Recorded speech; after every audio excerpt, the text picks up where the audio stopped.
जय भीम, जय मंडल, जय संविधान, इनकलाब जिंदाबाद। मैं डॉक्टर लक्ष्मण यादव।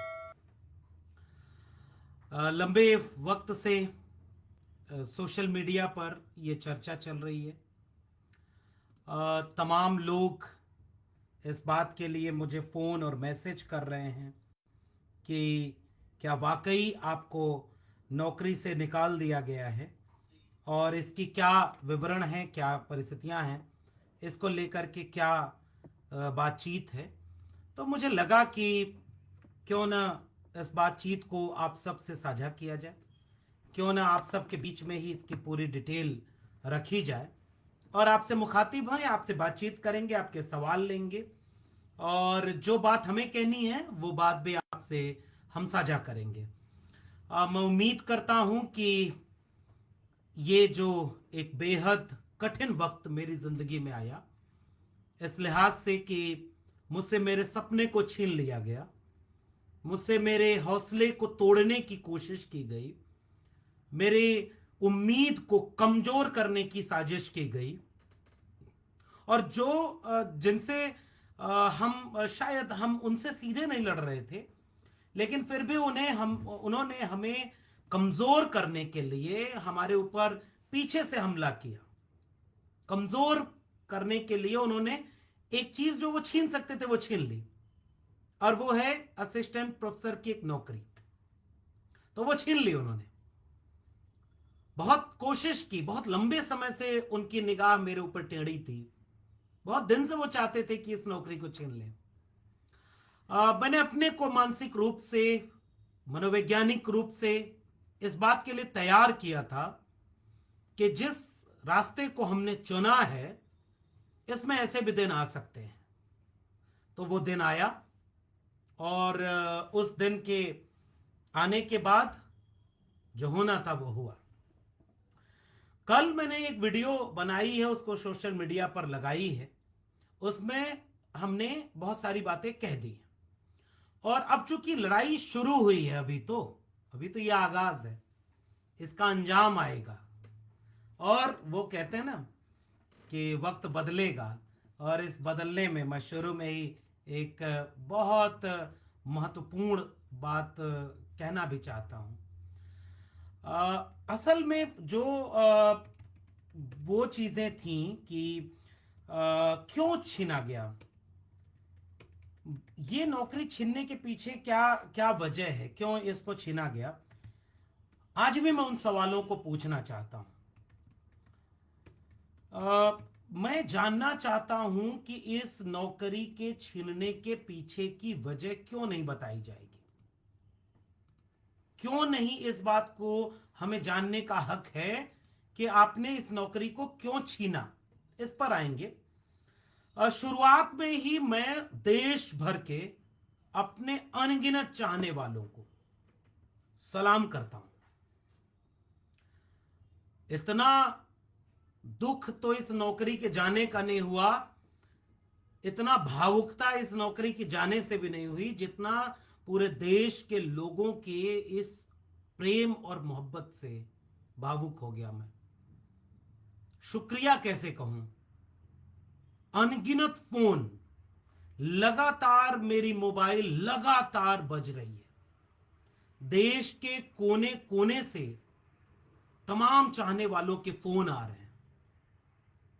कोई हिम्मत हौसला दे रहा है, कोई हमें यह ताकत दे रहा है कि हम और कैसे हिम्मत और हौसले से ये लड़ाई को आगे बढ़ाएंगे।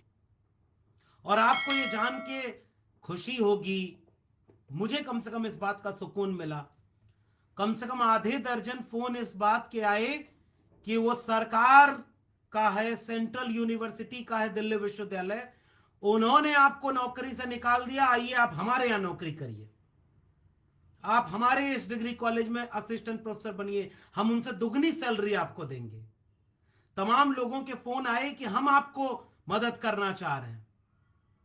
इससे बड़ी हिम्मत और कुछ नहीं। और ये मोहब्बत हमने कमाया है, ये मोहब्बत आपकी है और यही हमारी हिम्मत है। इसी हिम्मत से वो हिम्मत मिले जिसका एक दिन ये हश्र होना था।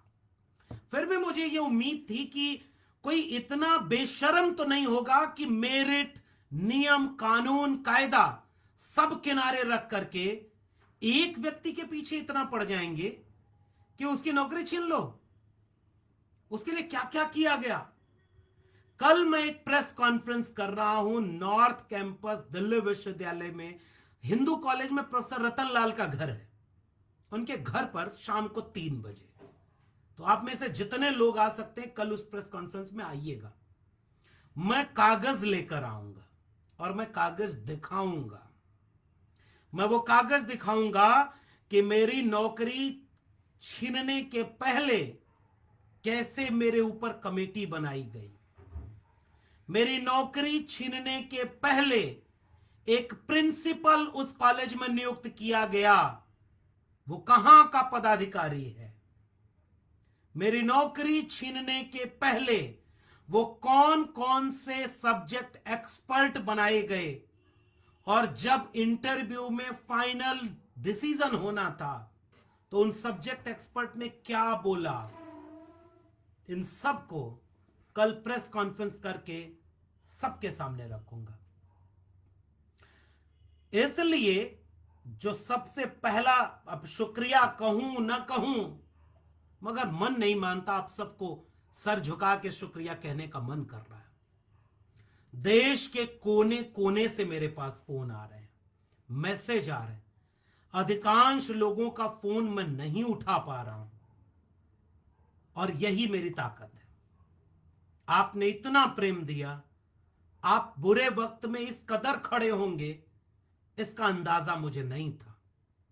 मुझे इस बात का अंदाजा था कि हमारे समाज में हमारे लोग, हमारी हिम्मत हैं, वो हमारे साथ हमारे मुश्किल दिनों में खड़े मिलेंगे, और इसलिए हमने वो हिम्मत ताकत की। बिरसा, फूले, अंबेडकर, पेरियार, लोहिया, मंडल और कांशीराम की लड़ाई को आगे बढ़ाने के लिए, भगत सिंह के सपनों का भारत बनाने के लिए, संविधान को मानते हुए एक अपने नागरिक फर्ज को निभा रहे थे। कुछ सवाल होंगे, उस पर भी बात करेंगे।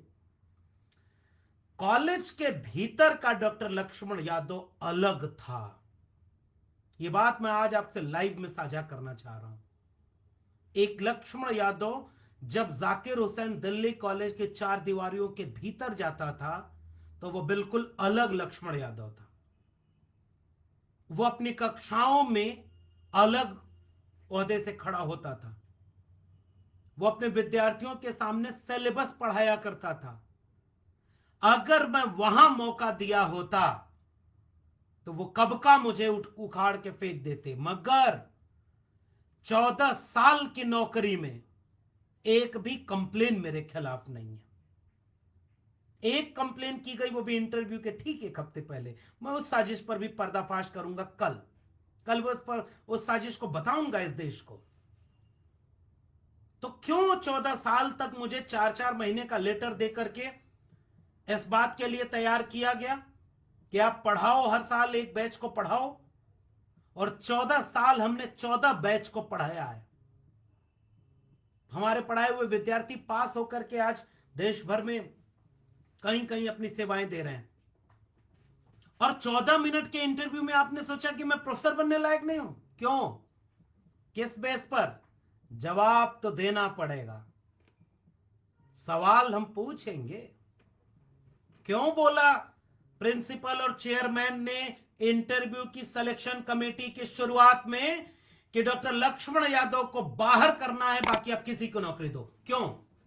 आधार बताओ, और सवाल पूछेंगे हम।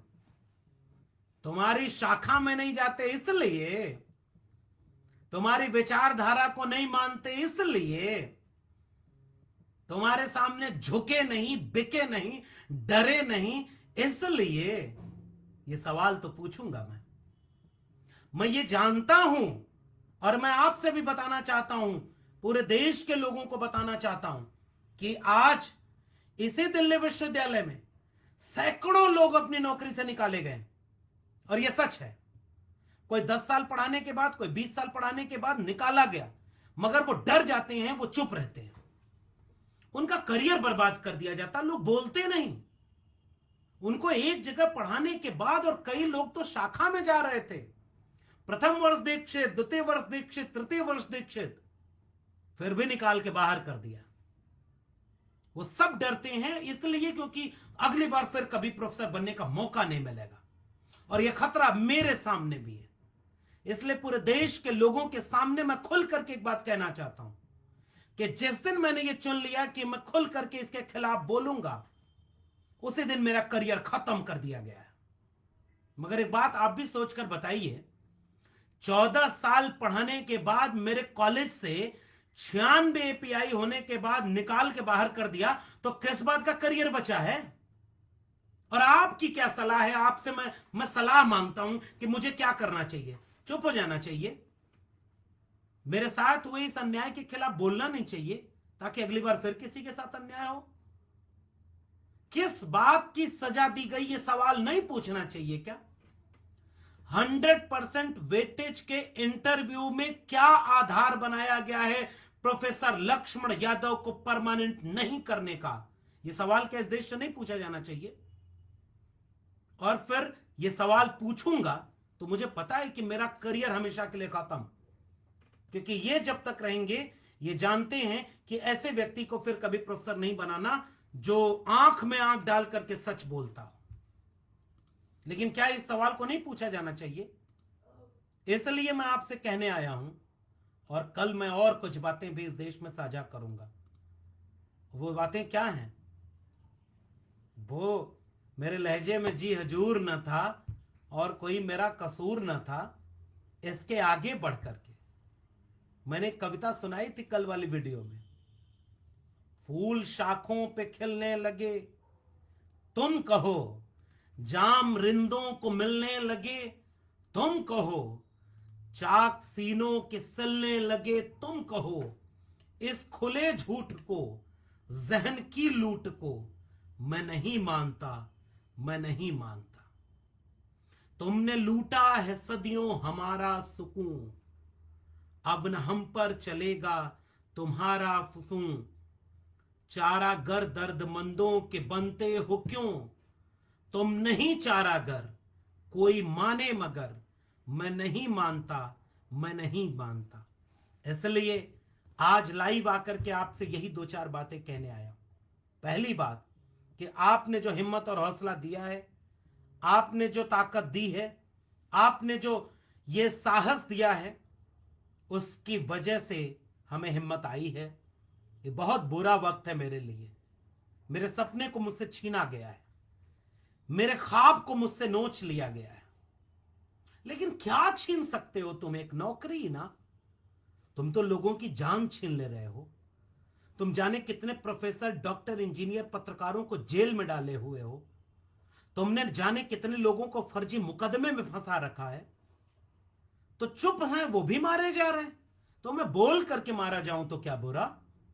इसलिए साहस करके बोल रहा हूं, और जान जोखिम में डालकर वो सच बोल रहा हूं जिसे इस मुल्क के अखबार नहीं लिख सकते। कल की प्रेस कॉन्फ्रेंस में कई सवाल पूछूंगा। सवाल नंबर 1, क्या दिल्ली विश्वविद्यालय में घूस लेकर नौकरी हो रही है? पता लगाइएगा आप भी। मैं सवाल पूछूंगा। मैं सवाल पूछूंगा कि दिल्ली विश्वविद्यालय में आरएसएस और बीजेपी के कैडर को कैसे भरा जा रहा है। उनके लिए कोई मेरिट नहीं और हमारे लिए मेरिट। मेरा सवाल होगा कि क्यों निकाला, कारण बताओ, और तुम्हें बताना पड़ेगा। मेरा सवाल होगा कि क्या विरोधी विचार के लोग विश्वविद्यालय में प्रोफेसर नहीं बनेंगे? तो इसका मतलब फिर इंटरव्यू किस बात का होता है? सब्जेक्ट एक्सपर्ट क्यों बैठते हैं? सैकड़ों लोगों को इंटरव्यू में क्यों बुलाया जाता है?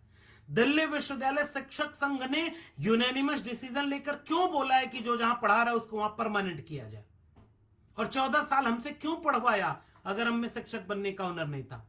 उन सारी चीजों को कागज लेकर के कल मैं प्रेस कॉन्फ्रेंस में आऊंगा, अपने बारे में भी बात करूंगा। लेकिन इस लड़ाई को अब आगे बढ़ाने के लिए, देश के कैंपसों को बचाने के लिए, उच्च शिक्षा को बचाने के लिए, अब इसे एक जन आंदोलन में तब्दील करना आपका काम है। जितने लोग इस वीडियो को देख रहे हैं देश में जहां कहीं भी हैं, आप जो कर सकते हैं इसे जन आंदोलन में बनाने के लिए आप वो करिए। ये मेरी अपील, ये मेरी गुजारिश और ये मेरा निवेदन आपसे है। आज हमारी नौकरी गई है, क्या आपके लोग ऐसे ही कुर्बान होने के लिए बने हैं?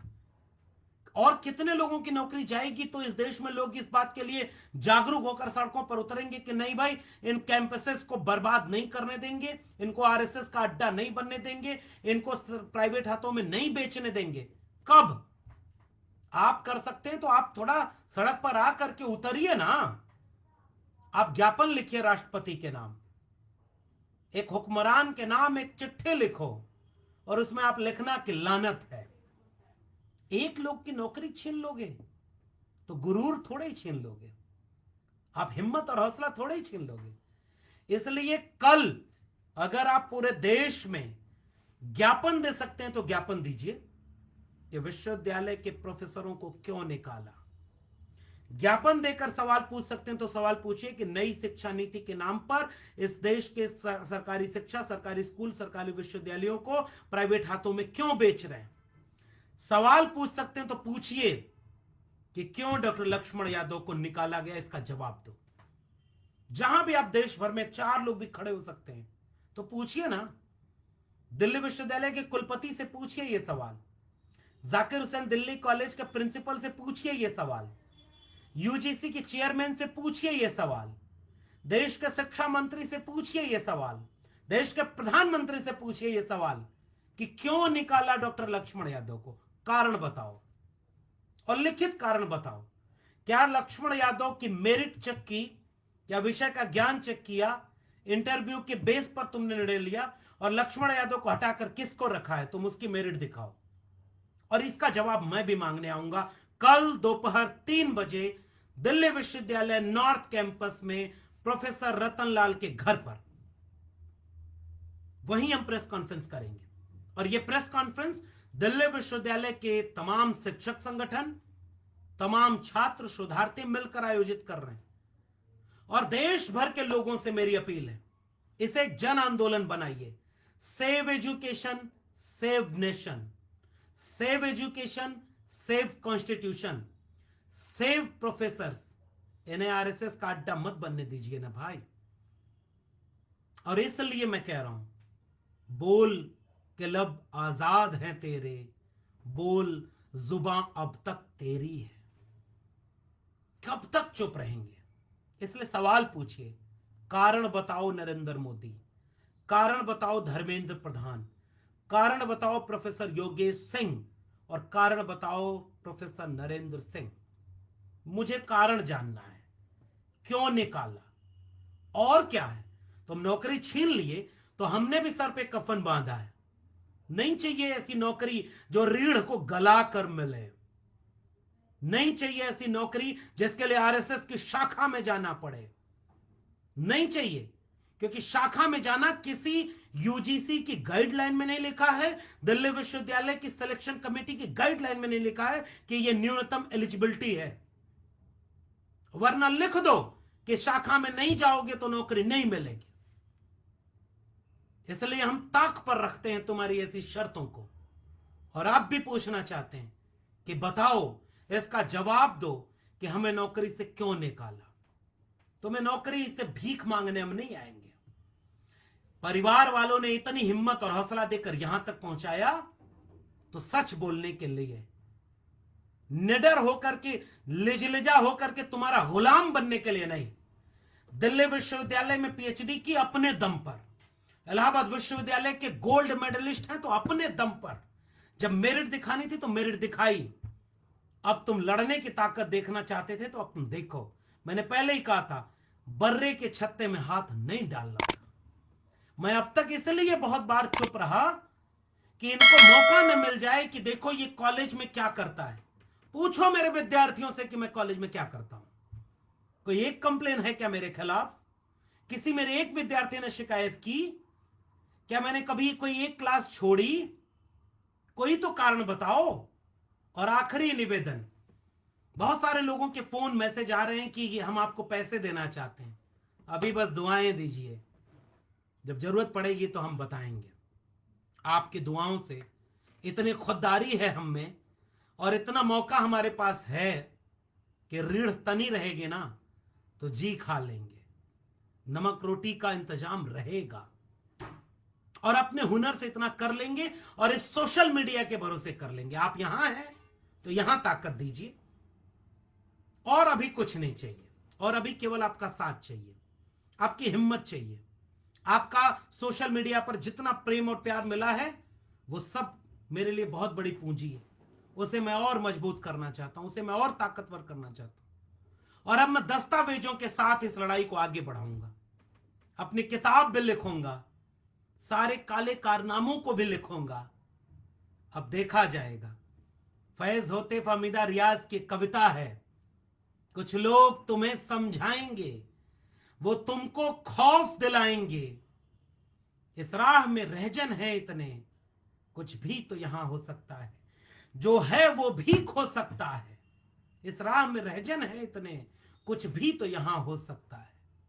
कुछ और तो अक्सर होता है, कुछ और तो अक्सर होता है।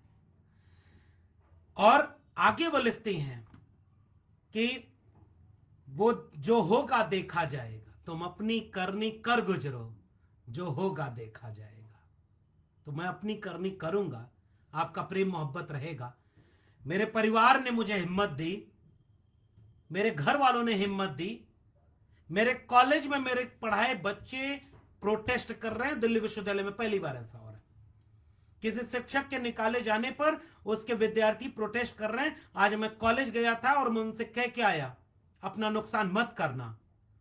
मैं उनसे कह के आया कि ये बहुत खराब लोग हैं, ये तुम्हें परेशान करेंगे, कुछ भी ऐसा मत करना विद्यार्थियों जिससे तुम्हारा करियर कहीं प्रभावित हो। मैं शिक्षक था, मुझे तुम्हारी चिंता है। ये अलग बात है कि मुझे मेरी चिंता किसी को नहीं रही। उसने बेरहमी से एक सपने के बगीचे को कुचल डाला, मुझसे मेरा करियर छीन लिया गया, मेरा सपना छीन लिया गया। लेकिन मैं अपने विद्यार्थियों से अपील करता हूं कि अपना करियर दांव पर लगाकर कुछ मत करिएगा। और विद्यार्थी प्रोटेस्ट कर रहे हैं जाकिर हुसैन में, क्यों? दिल्ली विश्वविद्यालय में कल आएंगे हजारों विद्यार्थी और प्रोफेसर, डॉक्टर, शोधार्थी। इसलिए ये जो आपकी मोहब्बत है ये मुझे हिम्मत देती है कि मुझे अभी और किसी चीज की जरूरत नहीं, इस सच के लिए लड़ेंगे। और इसलिए मैं आपसे कहने आया हूं कि अपने हिम्मत और हौसले को दीजिए। कुछ लोग कह रहे थे कि कॉलेज में रह के राजनीति करता था। नहीं भाई, तुम कॉलेज की मेरी क्लासरूम को नहीं देखते थे, उसको मैं सोशल मीडिया पर डालूंगा। अरे मूर्खों, कॉलेज के भीतर अगर मैं राजनीति करता तो कब के तुम्हारे लोग मुझे कॉलेज से भगा दिए होते। पूछना अपने आकाओं से, आज तक 14 साल तक क्यों कुछ न कर पाए। पूछना कॉलेज में मैं क्या करता था, पूछना जाकर जाकिर हुसैन कॉलेज और दिल्ली विश्वविद्यालय से। एक कंप्लेन है क्या मेरे खिलाफ? और तुम्हारे ये जो आरएसएस के लोग टीवी पर बैठकर जहर उगलते हैं, वो राजनीति नहीं करते क्या? दिल्ली विश्वविद्यालय जेएनयू में शाखाएं परेड लगा रही हैं, ये राजनीति नहीं है क्या? एक एक करके सबका जवाब दूंगा, याद रखना। तस्वीरों के साथ, आंकड़ों के साथ, लेख के साथ, दस्तावेज के साथ। बर्रे के छत्ते में हाथ नहीं डालना था। इसलिए अब लड़ाई होगी आर या पार की। कल 3 बजे दिल्ली विश्वविद्यालय Hindu college north campus professor Ratan Lal के घर प्रेस कॉन्फ्रेंस में मिलेंगे, आइएगा। और अभी और किसी चीज की मुझे जरूरत नहीं। मुझे अगर किसी चीज की जरूरत होगी ना तो बताऊंगा। अभी जरूरत है आपके हौसले और साथ की, अभी जरूरत है आपके इसे एक आंदोलन बना देने की। आइए इसे मिलकर विश्वविद्यालयों को बचाने का, शिक्षा को बचाने का, इस देश के संविधान को बचाने का आंदोलन बना दें। मिलकर लड़ेंगे, लड़ेंगे, जीतेंगे। तब तक आपका प्यार मोहब्बत जिंदाबाद। आपके फोन न उठा पाऊं तो नाराज मत होइएगा, सबके फोन नहीं उठा सकता, मगर हां, आप साथ हैं हमारे तो हमें डरने की जरूरत नहीं। मिलते रहेंगे, तब तक के लिए ये सोशल मीडिया प्लेटफॉर्म कक्षाएं छीन ली, ये मेरी कक्षा रहेगी। ये मेरा यूट्यूब चैनल, अब इसे सब्सक्राइब कराइए। ये मेरा फेसबुक पेज, यहां बैठकर पढ़ाऊंगा, हिंदी भी पढ़ाऊंगा, संविधान भी पढ़ाऊंगा, हक अधिकार की लड़ाई भी पढ़ाऊंगा। मिलते रहेंगे। बहुत बहुत धन्यवाद।